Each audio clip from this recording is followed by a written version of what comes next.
Dr. Cara Altimus, talk to us about why are you passionate about misophonia? What is misophonia? Let's start there. What is it?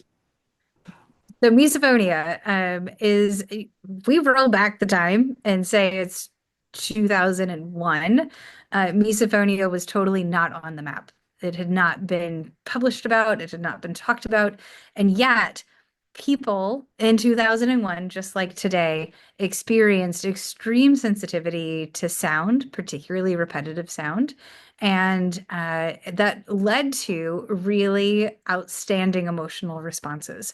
And a small group of researchers started picking that signal up. In fact, they were audiologists because people were going to audiologists to ask for help, believing that they were hearing sounds that other people weren't hearing. And so originally, the idea of misophonia came out of audiology, and over time has shifted so that we understand that it is actually something that should be understood from an audiological, a psychological, and a neuroscience perspective. But ultimately, misophonia is it's a hypersensitivity to specific sounds, generally created by other people, Hmm. that leads to negative emotional responses. So, anger or disgust or irritation that becomes so bothersome that you're unable to carry on in your normal activities, like eating dinner with families or sitting in a classroom or engaging at work where other people are. And what's really I think particularly hard about misophonia is that in all cases, almost all cases, the individual really wants to be engaged in those activities. They really want to be at dinner and they really want to be in school, and are frustrated. So these are people that want to be eating dinner with their family and going to school and being engaged in community, and that extreme negative emotion, disgust or anger, is preventing them from being able to do so and maintain their own kind of internal stability, homeostasis, happiness in that environment. How do you know if you have it? Well, that's a really tough question, actually. So, about 20% of the population identifies with having misophonia. Um, 20%? about 20% has an understanding of, like, oh, I have felt that before. The number of people that are, I would say, more severely affected by misophonia is thought to be much, much less than that. And it shows up as children and adults that just simply cannot eat at the dinner table or go to school or engage without having emotional outbursts, being so angry that they're then ashamed and embarrassed that they've had an emotional response to someone doing something that they know is normal. Like, we all know that eating potato chips is something that lots and lots of people do, and yet is completely unacceptable if you're particularly sensitive to sound. Um, I'll share my own personal story in this one because Yeah. we started this project. It came our organization, the Milken Institute Science Philanthropy Accelerator, we call it Spark, works with individuals and private foundations to set their scientific and health strategy. And so it was more than 5 years ago now, pre-pandemic. We had a family reach out to us and say, we are looking for help in this really rare disorder. No one's ever heard of it, but we think it's called misophonia, and it has impacted us profoundly. And they described it. And I was sitting in a doctor's office when my boss sent me this text message and said, "Can you look up misophonia and see if we know anything about it?" And so I pulled up what really were the first papers on the subject. And as I was reading them, I was like, "Oh my goodness, this describes my mother to a T." And like really, really extreme misophonia. And I, over the course of a couple of days, found every paper and I read all of them. There were 47 the day that I was going through the topic. There's been a lot more. There are now Mhm. hundreds.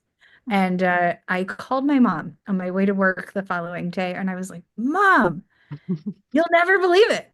There is a name for what you've experienced your whole life. There's a name for how much you hate eating sounds and chewing noises." And my My mom said, sister. yeah, Keep going, sorry.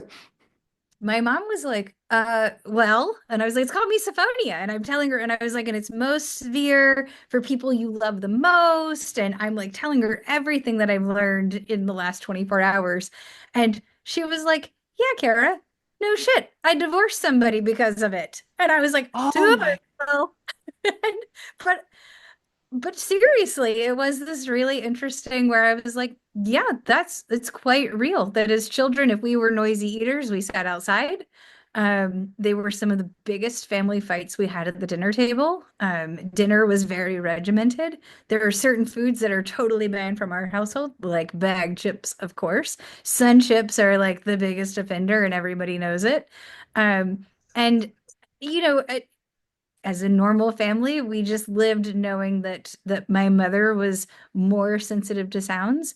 But then as a mother, now that I have children, and I know about misophonia, I can see, my own daughter is very like she hates fork sounds and doesn't like to eat inside of restaurants because the forks make a different sound inside of a restaurant than they do outside of a restaurant, which is not something that I would have ever noticed, but a little person notices that in a really big way.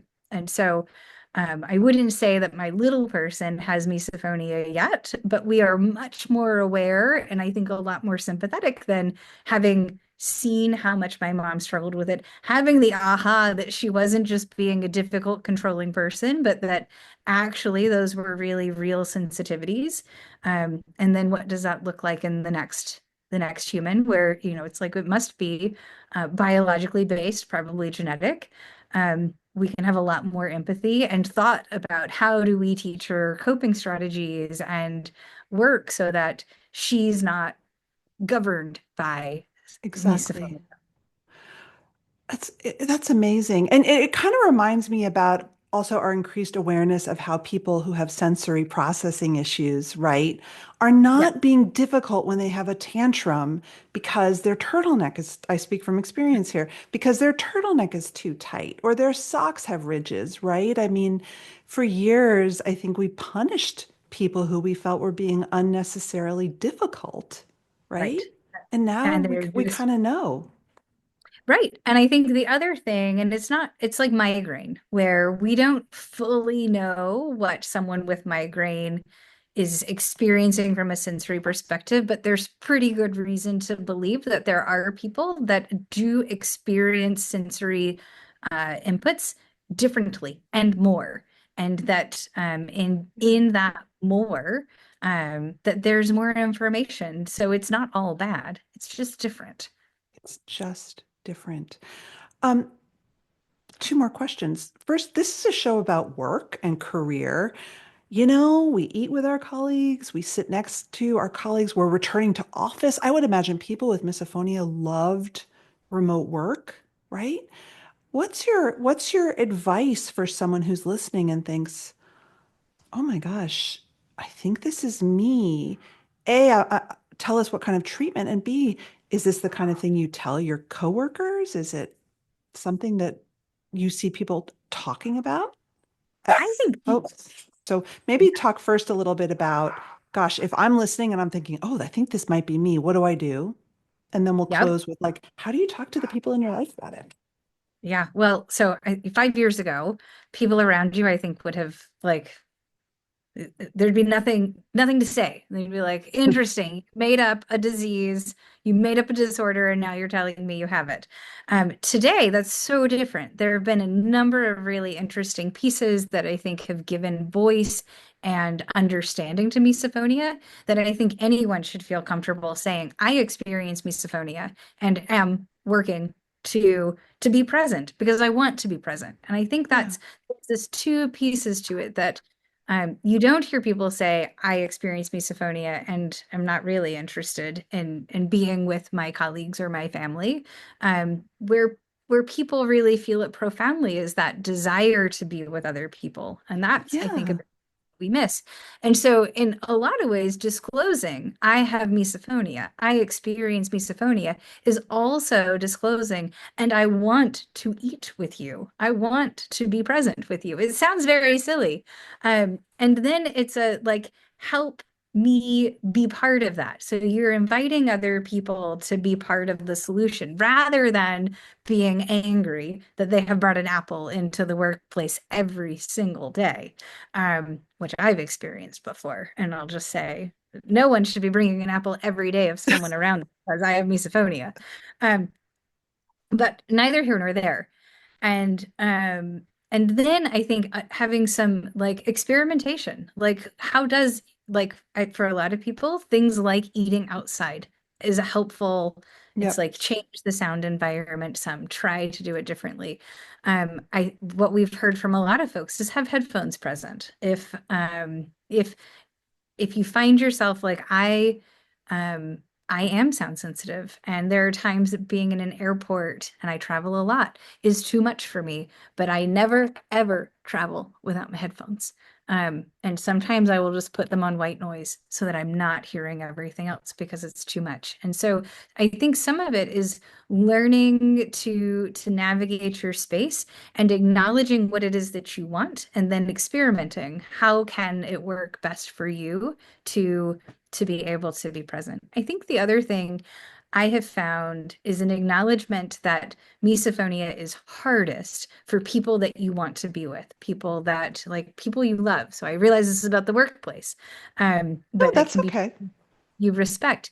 And for me, it made a really big difference to know that in my mom's situation where she had misophonia, that was directed at me because she loved me, which is a very different understanding of misophonia than like you just are always judging and focused on my eating noises. Why are you focused on my eating noises and Right. not our neighbors' eating noises or some other child's Why eating? is it stronger in people that we love? Do they know?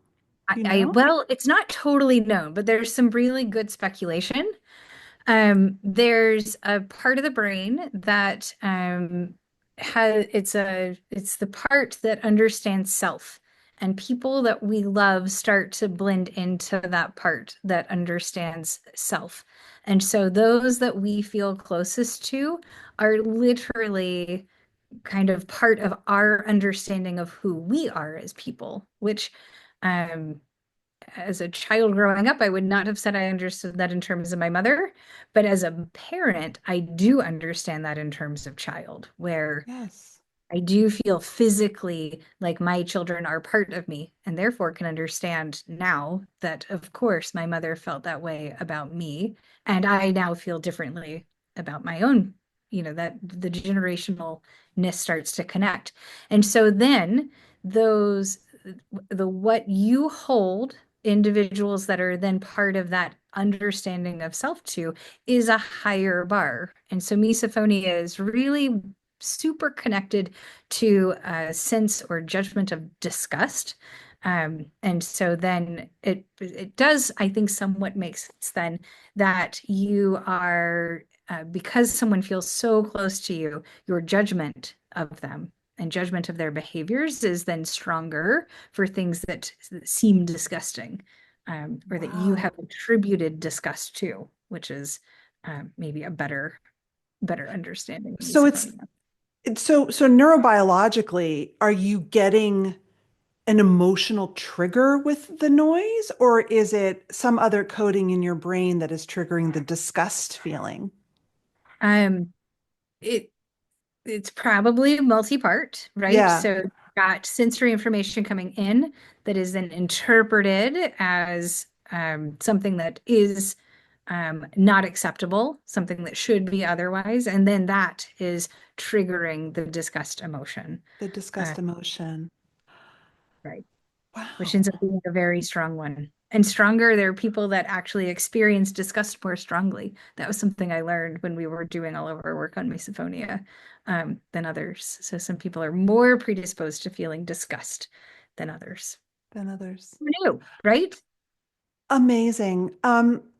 Well, thank you so much for this quick primer. Where should people start if they're listening and think, "Oh my gosh, I think this might be me or someone I love," or where should someone start? A couple of resources. We worked a lot to set up the Misophonia Research Fund, so it's MRF. And they are doing a fabulous job, both funding research, but then translating that to audiences, anywhere. So anyone can log in to see what MRF is funding and what has come out of that research. There's a new organization called So Quiet that is working to also make misophonia more understandable. And I think the work that they're doing is super great as well. And is this something you could talk to your psychiatrist about, your GP? Is there a step towards treatment?